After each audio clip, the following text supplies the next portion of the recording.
అనేటువంటివి, వెలగల రాళ్ళు అనేటువంటివి దేని గురించి మాట్లాడతాయంటే, నీ జీవితంలో దేవుని కొరకు స్థిరంగా క్రమంగా ఎక్కడ ఏ రకంగా నువ్వు ఉండాలనో అక్కడ ఆ రకంగా ఉండాలి. నువ్వు రాయి ఎక్కడ పెడితే అందమో అక్కడే రాయి ఉండాలి. రాయి ఇక్కడ ఉండాలండి, నేను తీసుకుపోయి ఇక్కడ పెట్టుకున్నాను అనుకో, ఎవరన్నా కొంటారా చైన్? నీ జీవితంలో నువ్వు ఎక్కడ ఏ రకంగా ఉండాలనో అక్కడ ఆ రకంగా కట్టబడాలి. ఎవరైనా ఇక్కడ వాక్యం చెప్తున్నారా? నా స్టేటస్ మారిపోవాలి. వాక్యం అక్కడ కూర్చున్నానా, నాతోనే దేవుడు మాట్లాడుతున్నాడు. నాతో ఏం మాట్లాడతాడు, నేను ఎక్కడ సరి చేసుకోవాలి, ఎక్కడ నేను మార్పు చెందాలి. ఒకవేళ అక్కడ కూర్చున్నప్పుడు ఎలాంటి శోధనలు వస్తాయి, ఏ శోధనల విషయం నేను ప్రార్థన చేయాలి, ఇవన్నీ నేను తెలుసుకోవాలి. ఎక్కడ ఏ రకంగా ఉంటానో ఒకవేళ కొన్ని సందర్భాల్లో స్టేజ్ పైన నేను వాక్యం చెప్పకపోవచ్చు, ప్రక్కన కూర్చోవాలి. అక్కడ కూర్చున్నప్పుడు నేను ఏ రకంగా ఉంటా, అక్కడ నేను ఏ రకంగా ఉంటా. దేవుని బిడ్డలారా, నువ్వు ఎక్కడ ఏ రకంగా ఉండాలో అక్కడ ఆ రకంగా ఉండమని చెబుతుంది వెలగల.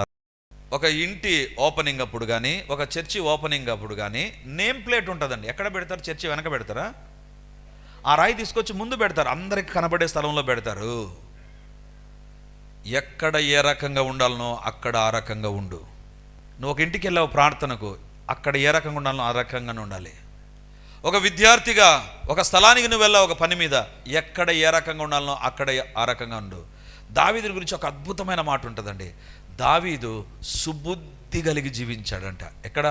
తాను వెళ్ళిన చోటనెల్లా, ఎక్కడికెక్కడికి వెళ్ళినా దావీదు అక్కడ ఎక్సలెంట్గా జీవించాడంటండి. క్రైస్తవ జీవితంలో ప్రాకారం నిర్మించబడడం అంటే యేసు ప్రభు పైన, పరిశుద్ధత పైన నీ జీవితాన్ని కొత్త కొత్త శోధనల దగ్గర మరింత పరిశుద్ధంగా, ఎక్కడ ఏ రకంగా జీవించాలనో అక్కడ ఆ రకంగా జీవించు.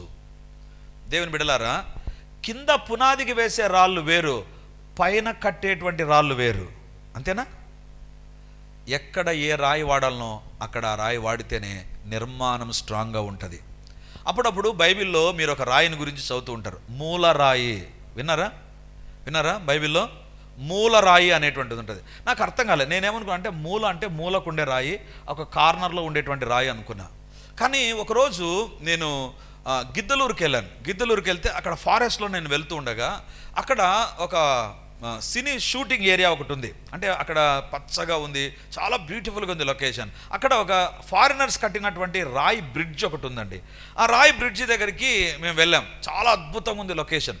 ఒక పక్క నుంచి నీళ్ళు వస్తున్నాయి, ఒక పక్క పచ్చటి పొలాలు, అంతా చాలా బాగుంది. బ్రిడ్జ్ ఇవన్నీ చూసినప్పుడు ఆ బ్రిడ్జ్ ఏ రకంగా ఉందంటే పిల్లర్స్ ఉన్నాయి. కానీ వాళ్ళు ఏం చేశారంటే ఇలా సెమీ సర్కిల్లో వాళ్ళు బ్రిడ్జ్ నిర్మించారు. ఇక్కడ ఒక పిల్లర్ పైన ఒక సెమీ సర్కిల్లో ఉంది.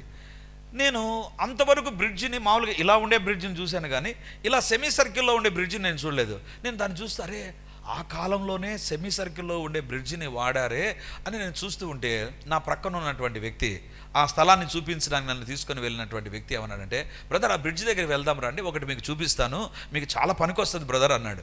ఏం పనికి వస్తుంది అన్న? నేను అనుకోను, రాళ్ళు ఏం పనికి వస్తాయి, బ్రిడ్జ్ దగ్గర రాళ్ళు ఏం తీసుకొని పోవాలి కడపకు, అది గిద్దలూరు నుంచి రాయి ఎత్తుకుపోవాలనుకుని, సరే ఏదో చెప్తున్నానులే అని ఆయనతో పాటు వెళ్ళానండి. వెళితే ఆయన అన్నాడు, ఈ ఆర్చి చూడండి బ్రదర్ అన్నాడు. ఏముంది దీంట్లో ప్రత్యేకత అన్నాను. ఒకసారి గమనించండి అన్నారు. అంటే చూశాను, అన్ని రాళ్లతో అలా సెమీ సర్కిల్లోకి వచ్చిందండి. ఆయన అన్నాడు, ఈ సెమీ సర్కిల్లో ఉండేది పడిపోవాలంటే ఎప్పుడు పడిపోతుంది తెలుసా అన్నాడు. నాకేం తెలుసు, నేనేం సివిల్ ఇంజనీర్ని కాదు, నాకు తెలుసు బ్రదర్ అన్న. ఒకసారి ఊహించండి అన్నాడు. ఏం ఊహించాలి? రాయితో సుత్తి తీసుకొని కొడితే పడిపోతుంది అది అన్నాడు. కాదు, ఇక్కడ అన్ని రాళ్లతో కట్టబడింది కదా, ఏ రాయితో కడితే పడుతుంది, ఏ రాయిని కొడితే పడుతుంది అని అడిగాడు. అప్పుడు నేను అన్నాను, నాకు తెలుసు బ్రదర్ అన్నాను. అప్పుడు అన్నాడు, అదిగో మూలరాయి అన్నాడు. మూలరాయా అని నేను ఎప్పుడైతే అన్నానో, అందుకే బ్రదర్ మీకు పనికి వస్తుందని చెప్పాను. మూలరాయి అంటే ఏంటి తెలుసా? అన్ని రాళ్ళు ఇలా ఉంటాయండి, ఒక్క రాయి మాత్రం కొంచెం ఎత్తుగా, కొంచెం వెడల్పుగా మధ్యలో ఉంటుంది. నువ్వు ఈ రాయి ఏది తీసినా స్ట్రక్చర్ పడిపోదు, ఆ రాయిని తీసినప్పుడే పడిపోతుంది.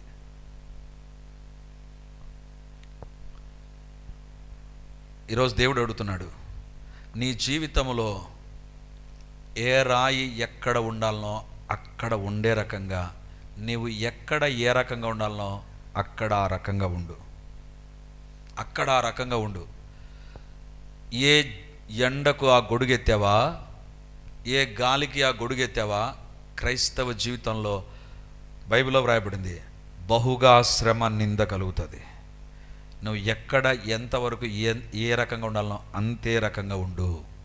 3 విషయాలు. నీ ప్రాకారం కరెక్ట్గా ఉండాలంటే దాని పునాది ఏంటి? అది దేంతో కట్టబడింది? దాని దేంతో కట్టబడింది? That is very important. బంగారము దేవుని సన్నిధి, వెండి నీవు ప్రతిరోజు ఎదుర్కొనే కొత్త రకమైన శోధనలో పరిశుద్ధంగా జీవిస్తూ, 3వదిగా వెలగల రాళ్ళు. ఎక్కడ నువ్వు ఏ రకంగా ఉండాలనో అక్కడ ఆ రకంగానే ఉండాలి. దేవుడు చెప్తున్నాడు, ఇది దేవుని యొక్క స్టాండర్డ్. దేవుని యొక్క వాక్య ప్రకారం నువ్వు జీవించడం ప్రారంభించు. దేవుని బిడ్డలారా, ఒకానొక సందర్భంలో ఒక షాపింగ్ మాల్కి నేను వెళ్ళాను. షాపింగ్ మాల్కి వెళ్తే ఆ షాపింగ్ మాల్లో ఒక వ్యక్తి నన్ను చూసి ప్రైజ్ లార్డ్ అన్నాడు. నేను ప్రైజ్ లార్డ్ బ్రదర్, ఏంటి నేను తెలుసా మీకు అన్నాను. అన్న చాలాసార్లు మీ వాక్యాన్ని నేను టీవీలో విన్నాను, మన ప్రాంతంలో కాదు వేరే ప్రాంతంలో జరిగింది. అడిగిన తర్వాత టీవీలో వాక్యం విన్నానన్నా, దేవుడు నన్ను చాలా వాక్యం ద్వారా బలపరుస్తాడు, మీ వాక్యాన్ని నేను వింటూ ఉంటాను, మీ లైవ్ నేను చూస్తుంటాను అన్నాడు. సరే అన్నాను. సరే అంటే ప్రక్కనున్న వ్యక్తి ఏమన్నాడు తెలుసా, బ్రదర్ సార్ ఈయనకు మా ఓనర్ చాలా పెద్ద మొత్తంలో డబ్బు ఇచ్చాడు సార్ అన్నాడు. నేను అడిగాను దేనికి ఇచ్చాడు అని అడిగా. అప్పుడు ఈయన కాదండి పక్క ఆయన చెప్తున్నాడు, మా మాల్లో నమ్మకంగా యథార్థంగా దేవుని బిడ్డగా ఆయన జీవించినందుకు మా మేడం ఇతని గుర్తించింది, ఇతనికి క్యాష్ మనీ ఇచ్చింది. ఆయన ఏ రకంగా పనిచేశాడు గమనించింది, ఏ రకంగా ఇతరులకు సహాయం చేశాడు గమనించింది. దేవుని బిడ్డగా, అండర్లైన్ దట్ వర్డ్, దేవుని బిడ్డగా మా మేడం ఇతన్ని చూసింది. అందుకే ఇతనికి ప్రైజ్ మనీ ఇచ్చింది. ఆయన ఏమన్నాడు తెలుసా, పక్కన వెంటనే, ఎక్కడున్నా దేవుని కోసం బతకాలి కదయ్యా, చర్చిలోనే కాదు ఎక్కడున్నా బతకాలి దేవుని కోసం. అది కట్టబడే జీవితం. చర్చిలో బాగుండడం కాదు, ఎక్కడ దేవుడు నిన్ను పెట్టింటాడో అక్కడ దేవుని కొరకు వెలగల రాయి కలిగి ఉండును. నువ్వు ఎక్కడ ఏ రకంగా కనపడాలో అక్కడ అదే రకంగా దేవుని బిడ్డగా కనపడు. యోసేపును చెరసాల్లో వేస్తే దేవుని బిడ్డ, యోసేపు పోతిఫర్ ఇంట్లో ఉంటే దేవుని బిడ్డ, యోసేపు సింహాసనం ఎక్కితే దేవుని బిడ్డ. ప్రతి చోట పరిశుద్ధంగానే జీవించాడు, వెలగల రాయి కలిగి జీవించాడు. ఈరోజు నీ జీవితం ఏ రకంగా ఉంది? నీ ప్రాకారాన్ని నిదానించి చూడు, నీ ప్రాకారాన్ని గమనించు. నీ ప్రాకారం ఈ రకంగా కట్టబడకపోతే ఆ ఏరియాలో నుంచే, ఎక్కడ పరిశుద్ధత లేదో, ఎక్కడ కొత్త రకమైన శోధనలు వస్తున్నాయో, ఎక్కడ వెలగల రాయిగా నువ్వు ఉండాల్సిన విధానంలో లేకుండా పోయావో అక్కడి నుంచే సాతాను ప్రవేశిస్తాడు. బహుగా శ్రమ నింద అనేటువంటిది మన జీవితంలో వస్తుంది. గాడ్ ఈజ్ ఎక్స్పెక్టింగ్ అస్. దేవుడు నిన్ను ఎక్కడ ఉంచినా అక్కడ. దావీదు జీవితంలో నాకు నచ్చినటువంటి పదం ఏంటి తెలుసా? దావీదు దేవుని హృదయానుసారుడు అనేది కాదు నాకు నచ్చింది, దావీదు తాను వెళ్ళిన చోట నెల్లా సుబుద్ధి కలిగి జీవించాడు. ఎక్కడెక్కడికి సౌలు పంపించినా అక్కడంతా, గొర్రెలు కాచుకునే దగ్గర అదే రకంగా, గొల్లియాతు దగ్గర అదే రకంగా, ప్రతి చోట. కానీ ఒక్క చోట దావీదు పడిపోయాడు. సాయంకాలమున రాజులు యుద్ధానికి పోయే సమయంలో he was having a wrong life. అందుకే నేను అంటాను, దేవుని సన్నిధి బంగారం ఏ రకంగానో, వెండి ఉంటుంది, కొత్త రకంగా నీకు వచ్చే శోధన ఒకటి ఉంటుంది. కొత్త రకంగా దావీదు జీవితంలో బత్షెబాతో పాపం అనేటువంటి కొత్త రకమైనటువంటి శోధన నీ జీవితంలో దేవుడు అడుగుతున్నాడు, ఏ రకంగా నీ ప్రాకారం నిర్మించబడింది? ప్రాకారం సరిగా నిర్మించబడకపోతే కూలిపోతుంది, బహుగా శ్రమ నింద కలుగుతుంది మన జీవితాల్లో. మనల్ని మనం కట్టుకునే జీవితం, మనల్ని మనం కాపాడుకునే జీవితం, మనల్ని మనం పరీక్షించుకునే జీవితం, దట్స్ వెరీ ఇంపార్టెంట్. రెండవదిగా, ఈ పాయింట్ చెప్పి నేను ముగిస్తాను. రెండవదిగా, నీ ప్రాకారమును దేవుడు ఏమంటున్నాడు? నిదానించి చూడుము. ఎందుకు నిదానించి చూడాలి? ఇప్పుడు ఒకవేళ ఎవరన్నా మీకు చైన్ గిఫ్ట్గా ఇచ్చారనుకుందాం, చైన్ గిఫ్ట్గా ఇచ్చాం, సహోదరులను అడుగుదాం, అమ్మ మీరు ఎలా చూస్తారు చైన్? వేరే వాళ్ళు గిఫ్ట్గా చైన్ ఇచ్చారనుకుందాం, దాన్ని చూస్తారు, ఎక్కడ ఏ రకంగా ఉంది, ఇది హుక్కు బాగుందా లేదా. ఒకరోజు రేజినా నాకు ఫోన్ చేసి, నేను పైన ఉన్నాను, ఫోన్ చేసి నేను అర్జెంటుగా బజార్కి వెళ్తున్నాను అనింది. నేను అడిగాను, ఎందుకు బజార్కి వెళ్తున్నావు అని. అంటే నేను చైన్ తీసుకొని వెళ్తున్నాను. దేనికి చైన్ అనే? నా చైన్కు ఒక హుక్కు ఉంది, అది కట్ అయిపోయింది. అది అది నేను దాన్ని ఏమంటారు అతికించకపోతే నా చైన్ పడిపోతుంది, ఇమ్మీడియట్గా నేను వెళ్ళాలి. అంటే తను చైన్ ఉందా లేదా అద్దం చూసుకుని బాగుందిలే చైన్ అనుకోలా, తన హుక్కు ఏ రకంగా ఉంది, చైన్ను పరీక్షించింది. నీ గోడను, నీ ప్రాకారాన్ని పరీక్షించాలి. ఎప్పుడైతే పరీక్షించకుండా నిదానించకుండా ఉంటావో, నిర్లక్ష్యం అనేటువంటిది నీ జీవితంలోకి వచ్చిందా, నిర్లక్ష్యం అనేటువంటిది నీ జీవితంలోకి వచ్చిందా, ప్రాకారం దెబ్బతింటది. చాలా సందర్భాల్లో చెప్పాను, మరొకసారి చెప్తాను. నేను ప్రపంచంలో 7 వింతల్లో ఒక వింత చైనా వాల్. చైనా దేశము చుట్టూ ఒక దుర్భేద్యమైనటువంటి గోడ నిర్మించారు. బట్ ఆ గోడ వాళ్ళని కాపాడలేకపోయింది. వాళ్ళు అనుకున్నారు ఈ గోడ నిర్మించాం, ఇంకేం ప్రాబ్లం లేదు అనుకొని ఆ గోడ విషయంలో వాళ్ళు నిర్లక్ష్యంగా ఉన్నారు. కట్టిన 3వ నెలలోనే దేశం మీద దాడి జరిగింది. 3వ నెలలోనే. ఎందుకు తెలుసా? వాళ్ళు గోడను కట్టుకొని ఏమనుకున్నట్టు ఇంకెవ్వరు మా దగ్గరికి రారు. ఆ గోడకు అక్కడక్కడ ద్వారాలు పెట్టుకున్నారు. శత్రువు గోడను తాకలేదు. ఎక్కడైతే నిర్లక్ష్యం ఉందో అక్కడ చూశాడు. వాళ్ళు గోడను కట్టుకొని నిర్లక్ష్యం ఎక్కడున్నారంటే తలుపు దగ్గర ఏముందిలే అనుకున్నారు. తలుపు దగ్గర ఉండే వాళ్ళకు డబ్బు ఇచ్చేసి శత్రువు లోపలికి అక్కడి నుంచి వచ్చాడు. నీ జీవితంలో జాగ్రత్త. నీ ప్రాకారం, నేను నా ఆత్మీయ జీవితం జాగ్రత్తగా ఉందా లేదా, నేను ఈరోజు ఏమైనా ప్రార్థనను ఎగరగొట్టేశానా, ఈరోజు బైబిల్ చదవడాన్ని ఏమైనా నిర్లక్ష్యం చేశానా, ఈరోజు సేవ చేయడాన్ని ఏమైనా నిర్లక్ష్యం చేశానా, ఈరోజు నా జీవితంలో ఉన్నటువంటి ఉత్సాహం ఇప్పుడు మెల్లిగా ఏమైనా తగ్గిపోయిందా, నిర్లక్ష్యం నా జీవితంలోకి వచ్చిందా అని పరీక్షించుకునే వ్యక్తి ప్రాకారం స్ట్రాంగ్గా ఉంటుంది. ప్రాకారం స్ట్రాంగ్గా లేకపోవడానికి నెంబర్ 1 రీజన్ నిర్లక్ష్యం. దేవుని బిడ్డలారా, 100కి 90 మంది విశ్వాసులు ఎక్కడ పడిపోతారు తెలుసా? నిర్లక్ష్యం. వాళ్ళ జీవితాల్లో బైబిల్ ఈ ఒక్కరోజు చదవకపోతే ఏమవుతుంది, ఈ ఒక్కరోజు ప్రార్థన చేయకపోతే ఏమవుతుంది, ఈ ఒక్కరోజు నిర్లక్ష్యం చాలా ఖరీదైనటువంటిది. లాస్ట్ వీక్ నేను ఒక హాస్పిటల్కి వెళ్ళాను. ఒక ఆంటీకి తనకు సడన్గా లెవెల్స్ అన్నీ మారిపోయి డాక్టర్లు ఏమన్నారంటే ఖచ్చితంగా ఈమెకు డయాలసిస్ చేయాలన్నారు. సో ఆదివారం తెలిసింది నాకు. పరిచర్య అయిపోయిన తర్వాత నేను హాస్పిటల్కి వెళ్ళాను.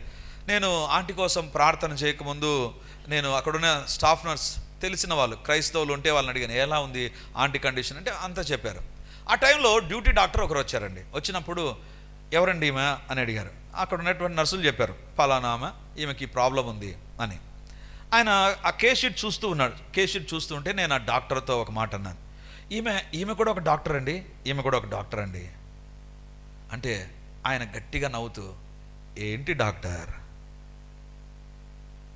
మీకేంటి లెవెల్స్ మారిపోవడం, మీరు డాక్టర్ కదా అన్నారు. అంటే అప్పుడు ఏమేమని తెలుసా, నేను 2 రోజులు ట్యాబ్లెట్ వేసుకోవడం నిర్లక్ష్యం చేశా. 365 రోజుల్లో 2 రోజులు, 63 రోజులు బాగానే ఉన్నింది.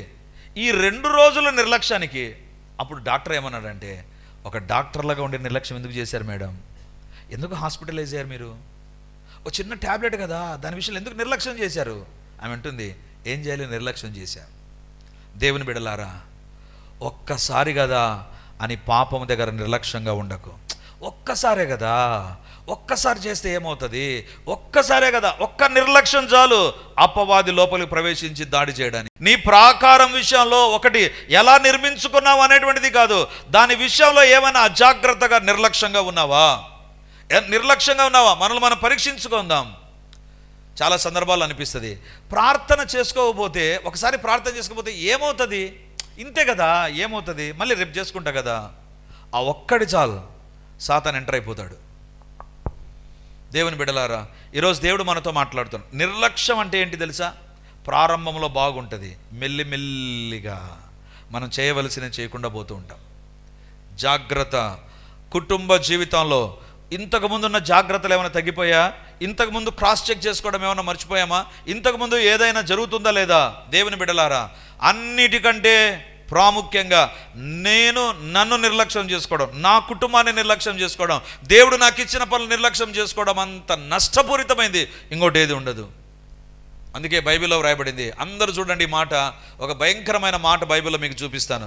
సామెతలు 24:30-31 వచనాలు. సోమరి వాని చేను నేను దాటిరాగా, తెలివిలేని వాని ద్రాక్ష తోట నేను దాటిరాగా, ఇదిగో దాని ఎన్నంతటా ముండ్ల తుప్పలు బలిసి ఉండెను, దూలగొండ్లు దాన్ని కప్పియుండెను, దాని రాతి గోడ పడియుండెను.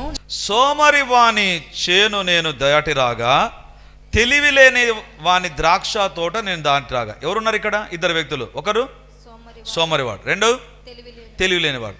ఎందుకు వీళ్ళు సోమరి వాళ్ళు, ఎందుకు తెలివి లేని వాళ్ళు అంటే నెక్స్ట్ లైన్లో ఉంటుంది 31వ వచనం. ఇదిగో వాళ్ళ తోట ఉంది, దాని ఎందంతటా ముండ్ల తుప్పలు బలిసి ఉండెను. ముండ్ల తుప్పలు, ముండ్ల చెట్లు బలిసిపోయాయంట. అంటే ఎందుకు సోమరివాడు తెలుసా, ఎందుకు తెలియలేని వాడు తెలుసా? వాడు వెళ్ళినప్పుడు ముండ్ల చెట్టు కనపడి ఉంటుంది.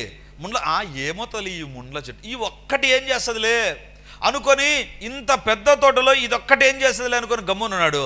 అది వచ్చింది బలిసిన చెట్టుగా మారిపోయింది. దాని వేలు ఎక్కడికెక్కడికో వెళ్ళిపోయి ఆ తోటను ధ్వంసం చేయడం ప్రారంభించాయి. నిర్లక్ష్యం. రెండవ నిర్లక్ష్యం ఏంటి తెలుసా? దూలగొండ్లు దాన్ని కప్పి ఉండను, దాని రాతి గోడ పడి ఉండను. గోడ ఉంది, గోడ ఎప్పుడు పడిపోతుందా అండి? వెంటనే పడిపోతుందా? ఇదిగో ఈ పక్కన మన చర్చి పక్కన గోడ ఉన్నింది. ఆ గోడ చుట్టూ గోడలన్నీ ఏం పడిపోలే, అక్క గోడ పడిపోయింది. ఎందుకు పడిపోయింది తెలుసా? ఆ గోడ పక్కన ఒక చెట్టు మొలిచింది. ఆ చెట్టు మొలిచినప్పుడు ఎవరు పట్టించుకోవాలా? ఆ చెట్టు దీని గోడ పైన వంగినప్పుడు పట్టించుకోవాలి. అందరూ చూస్తున్నారు. ఓనర్ వచ్చి చూశాడు, అందరూ చూశారు. మళ్ళీ ఆ చెట్టు పెరిగింది. దాని యొక్క వేళ్ళలో నుంచి ఒక ఆకు ఇలా బయటకు వచ్చి ఆ గోడను చీల్చుకుంటూ బయటకు వచ్చింది. అది కూడా అందరూ చూశారు. ఆ తర్వాత పెద్ద క్రాక్ వచ్చింది, అందరూ చూశారు. ఒకరోజు దబాని పడిపోయింది.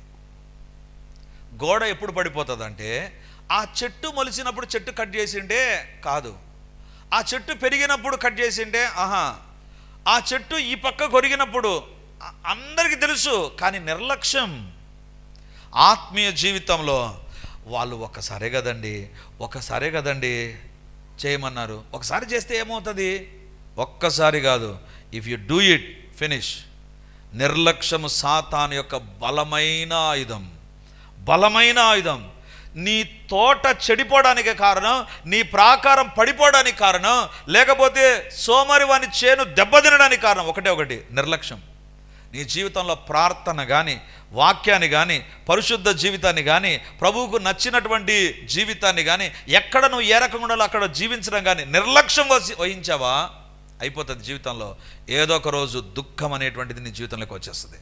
దుఃఖం, అయ్యో ఎందుకు ఇది వచ్చింది నా జీవితంలో. దేవుని బిడలారా, మరి నిర్లక్ష్యం రాకుండా ఉండాలంటే 3 విషయాలు చెప్తాను. 1, అనుదిన విధేయత. నీ జీవితంలో నిర్లక్ష్యం తొలగిపోవాలంటే ఏ రోజు దేవునికి విధేయతను ఆ రోజు చూపు. ఈ రోజు విధేయత రేపు చూపుతానులే, ఈరోజు దేవుడు మాట్లాడిన తర్వాత చేస్తానులే, జీవితంలో నష్టపోతాం.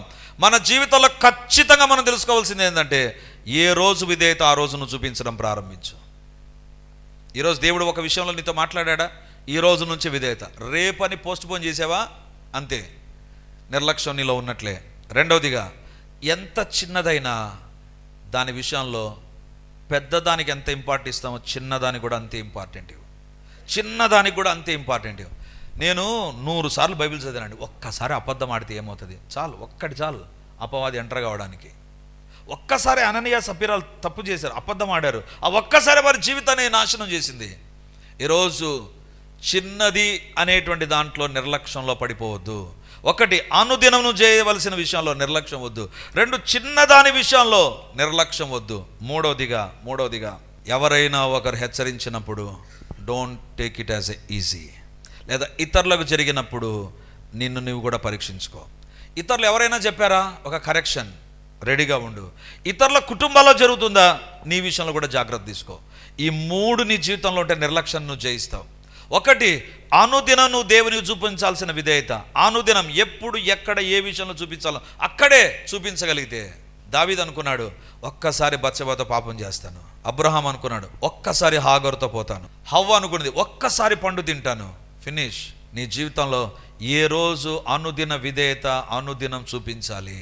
రెండవదిగా, నీ జీవితంలో పెద్ద విషయంలో చూపించినటువంటి కన్సర్న్ చిన్న విషయాల్లో కూడా చూపించడం ప్రారంభించు. మూడవదిగా, ఇతరులు ఎవరైనా నీ విషయంలో గద్దించినప్పుడు సరిచేసుకో. ఇతరుల కుటుంబాల్లో జరుగుతుందని నిన్ను పరీక్షించుకో. సరి చేసుకోవడానికి సిద్ధపడదాం. ఈరోజు దేవుడు అడుగుతున్నాడు, ప్రాకారము నిదానించి చూడు. ఎలా కట్టబడ్డాం? మొదటిది, నువ్వు కట్టబడింది ప్రభు పైన కట్టబడ్డావా? దేవుడు నీతో మాట్లాడుతుండగా విధేయత చూపుతూ నిన్ను నువ్వు సరి చేసుకుంటూ కట్టబడుతున్నావా? బంగారము, వెండి, వెలగల రాళ్లతో కట్టబడాలి. ఈ మూడిటితో కట్టబడాలి. రెండవదిగా నిర్లక్ష్యం లేకుండా నీ ప్రాకారాన్ని నువ్వే గమనించడం ప్రారంభించు. ఈరోజు దేవుడు మనతో మాట్లాడుతుంటున్నాడు. మన జీవితాలను మనం పరీక్షించుకుందాం.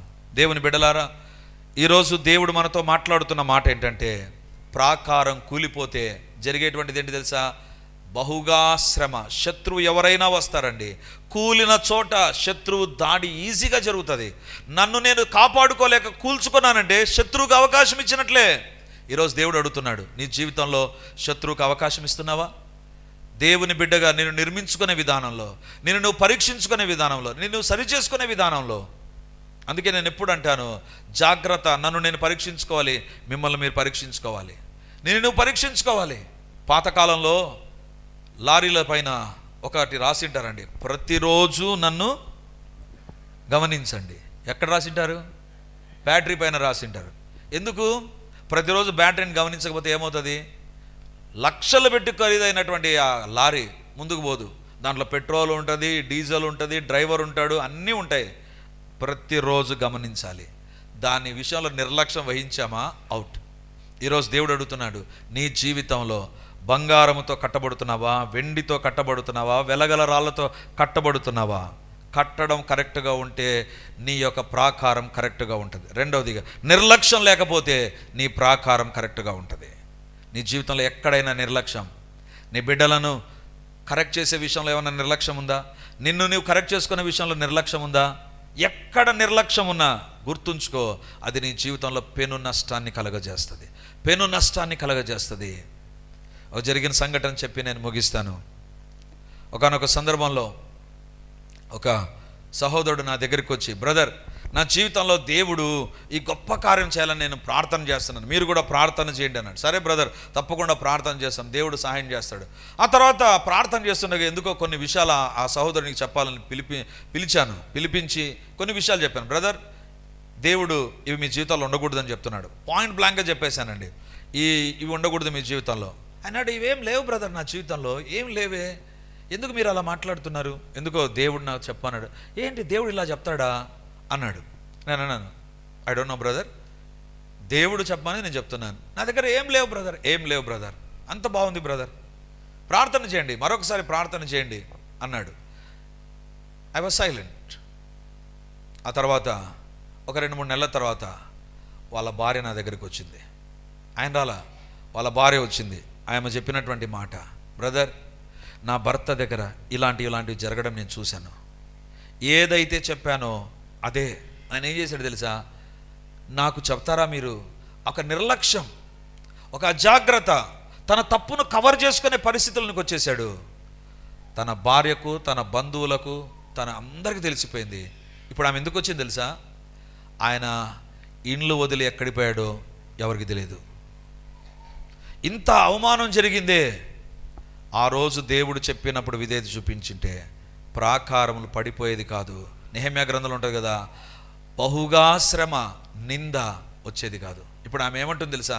నా భర్తను నేను క్షమిస్తాను బ్రదర్, కానీ ఆయన రాకుండా ఉన్నాడు, ఆయన ఎక్కడ ఉన్నాడో వేరే బోర్డ్స్ నాకు తెలియదు. ఈరోజు నీ జీవితంలో వాక్యము ద్వారా దేవుడు హెచ్చరించినప్పుడు ఏ రోజు విధేయత ఆ రోజు చూపిస్తాం, ఏ రోజు సరి చేసుకోవడం ఆ రోజు సరి చేసుకుందాం, ఏ రోజు జాగ్రత్త వహించడం ఆ రోజు జాగ్రత్త వహిస్తాం. ఏ రోజు నీ జీవితంలో నిర్లక్ష్యము, కట్టబడ్డం ఆగిపోతుందో అంతే, నీ జీవితంలో నువ్వు తీరని నష్టాన్ని, బాధను చూస్తావు.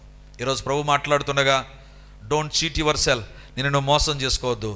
వాక్యాన్ని బట్టి నాకేం పర్వాలేదు, నేను అంత బాగున్నా, నాకేం, sorry, if you are having a negligence then you are responsible for your life. I don't know ఎవరిని గురించి దేవుడు మాట్లాడుతున్నాడో, ఈ మాట నీకే కుచ్చుకుంటూ ఉంటే సరి చేసుకో.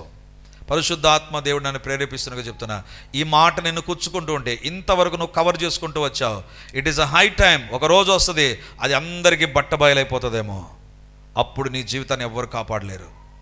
ఈరోజు ప్రభు మాటతో మాట్లాడుతుండగా, దేవా, ఎక్కడైనా నా ప్రాకారాన్ని నిదానించి చూడకుండా ఉంటే సహాయం చేయండి. బంగారము, వెండి, వెలగరాలతో కట్టబడాలి. రెండవదిగా నిర్లక్ష్యం మన జీవితంలో ఉండకూడదు. ఎక్కడైనా సరి చేసుకోవాలన్నా ప్రభు ఎదుట సరి చేసుకుంటూ, దేవా, నా జీవితాన్ని దర్శించు, ఎక్కడ నేను పడిపోయినా నా జీవితంలో నీ కార్యాలు జరిగించు ప్రభువా అని ప్రభు దగ్గర ప్రార్థన చేద్దాం. దేవుడు మాట్లాడిన ఈ మాటలు, సియోను నివాసివైతే సియోను ప్రాకారములను నిదానించి చూడాలి. శోధనలు, శ్రమల మధ్య నువ్వు కట్టబడాలి. మూడవదిగా నీ జీవితంలో రాయి, వెలగల రాయి, ఎక్కడ వెలగల రాయి ఉండాలనో అక్కడ ఉండాలి. నువ్వు ఎక్కడ ఏ రకంగా ఉండాలనో ఆ రకంగా ఉండేటువంటి వ్యక్తిగా నువ్వు మారాలి. రెండవదిగా నీ జీవితంలో నిర్లక్ష్యం అనేటువంటిది ఉండకూడదు. దేవా నన్ను దర్శించు అని ప్రభు దగ్గర ప్రార్థన చేద్దాం. హల్లెలూయా, హల్లెలూయా. దేవుడు నీతో ఏం మాట్లాడాడో నిన్ను పరీక్షించుకొని సరి చేసుకో. నన్ను నేను పరీక్షించుకుంటాను. నీ కుటుంబాన్ని పరీక్షించుకో, నీ ఉద్యోగ జీవితాన్ని పరీక్షించుకో, నీ యొక్క సంపాదనను పరీక్షించుకో, నువ్వు బయట ఏ రకంగా పరీక్షించుకో, ఇంట్లో ఏ రకంగా పరీక్షించుకో, తల్లిదండ్రులు ఎదుట ఏ రకంగా పరీక్షించుకో, హాస్టల్లో ఏ రకంగా పరీక్షించుకో.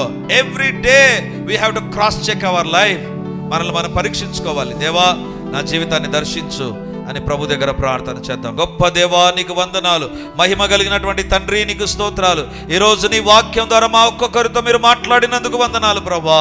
అవును తండ్రి, మా ప్రాకారములో నిదానించి చూడమని సెలవిచ్చావు దేవా. మేము ప్రాకారం నిదానించి చూడకపోతే జరిగే నష్టాలేంటో వివరించావు ప్రభా. బహుగా శ్రమ, నింద, మా జీవితాల్లో శ్రమ, నింద రాకుండా ఉండాలని ఈరోజు మీరు ఇచ్చిన ఈ మాటలను బట్టి వందనాలు. మేము కట్టబడే జీవితం, మేము కాపాడబడే జీవితాన్ని పరీక్షించుకోవాలని మీరు సెలవిచ్చారు నాయన తండ్రి. మేము ఒక్కొక్కరం పరీక్షించుకుందాము గాక, మా జీవితాలు సరి చేసుకుందాము గాక. ఎక్కడ ఏ పాపం, ఏ లోకం, ఏ అలవాటు, ఏ యొక్క రహస్యమైనటువంటి జీవిత విధానం మా జీవితాలకు వచ్చేసిందో మాకు తెలుసు, మీకు తెలుసు ప్రభా. యేసయ్యా మీ యొక్క వాక్య ప్రకారం మేము కట్టబడాలి ప్రభా. నీ మాట విని వాటి ప్రకారం కట్టుకునే వ్యక్తులుగా మేము మార్చబడుదుము గాక. మాకు నేర్పించండి ప్రభా. కట్టబడే విషయంలో, పరీక్షించుకునే విషయంలో ఎప్పటికీ మేము సిద్ధముగా ఉందుము గాక. ప్రతి శ్రమకు ఎక్కడైనా ప్రాకారం పడిపోయిందా అని పరీక్షించుకోవాలి ప్రభా. నిదానించి చూడాలి అని ఈరోజు మీరు మాతో మాట్లాడారు దేవా. మమ్మల్ని మేము అజాగ్రత్తతో, ఓవర్ కాన్ఫిడెన్స్తో ఉండక, ఏం పర్వాలేదు అనేటువంటి ఆ యొక్క గర్వం మాలో లేకుండా మమ్మల్ని తగ్గించుకొని జీవించడానికి సహాయం చేయమని, ఈ వాక్యాన్ని ఏ ఉద్దేశంతో మీరు అందించారో ఆ ఉద్దేశములన్నీ నెరవేరునుగాక. ఆ ఉద్దేశములన్నీ నెరవేరునుగాక. ఏ ఉద్దేశంతో ఈ వాక్యం అందించబడిందో నిష్ఫలముగా వెనుకకు రాదని సెలవిచ్చావు. ఇక్కడ ఉన్న వారిలోను, లైవ్ చూస్తున్న వారిలోను, టీవీలో ఈ వాక్యం వింటున్న ప్రతి ఒక్కరిలోను దైవిక కార్యములు జరుగునుగాక. పరిశుద్ధాత్మ దేవుని యొక్క సంధింపు కలుగునుగాక. దేవుని యొక్క మహిమను మేము చూచుదుముగాక. దేవా మీరే మమ్మల్ని దర్శించి దీవించి మహిమను పొందుమని, మా ప్రాకారములు కట్టబడిన ప్రాకారములుగాను, పరీక్షించబడిన ప్రాకారములుగాను మేము ఉంచుకోవడానికి సాయం చేయమని యేసయ్య నామమునందు ప్రార్థించి అడిగి పొంది ఉంటున్నాము తండ్రి. ఆమేన్, ఆమేన్, ఆమేన్.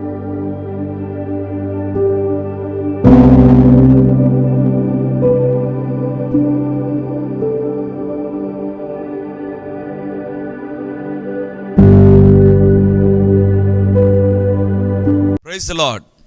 యేసుక్రీస్తు పరిశుద్ధ నామందు మీ ఒక్కొక్కరికి మా వందనాలు తెలియజేస్తుంటున్నాను. రిడీమర్ చర్చిలో మొదటి ఆరాధన 8 గంటలకు ప్రారంభమవుతుంది. రెండవ ఆరాధన 10 గంటలకు ప్రారంభమవుతుంది. మూడవ ఆరాధన సాయంత్రం 7 గంటలకు ఉంటుంది. దేవుని బిడ్డలారా, ఎవరైనా ఉదయం ఆయా పనులు కలిగి రెండవ ఆరాధనలకు రాలేకపోతున్నారని భావించి ఈ యొక్క మొదటి ఆరాధన ప్రారంభిస్తున్నాం. సో ఈ యొక్క అవకాశాన్ని సద్వినియోగం చేసుకొని దేవుని యొక్క సన్నిధికి వచ్చి దైవ దీవెనలు మీరు పొందాలని కోరుతున్నాం. మొదటి 2 ఆరాధనలు మాత్రమే ప్రభు బల్ల ఉంటుంది. కాబట్టి సిద్ధపడి దేవుని సన్నిధికి రమ్మని మిమ్మల్ని కోరుతూ ఉన్నాను.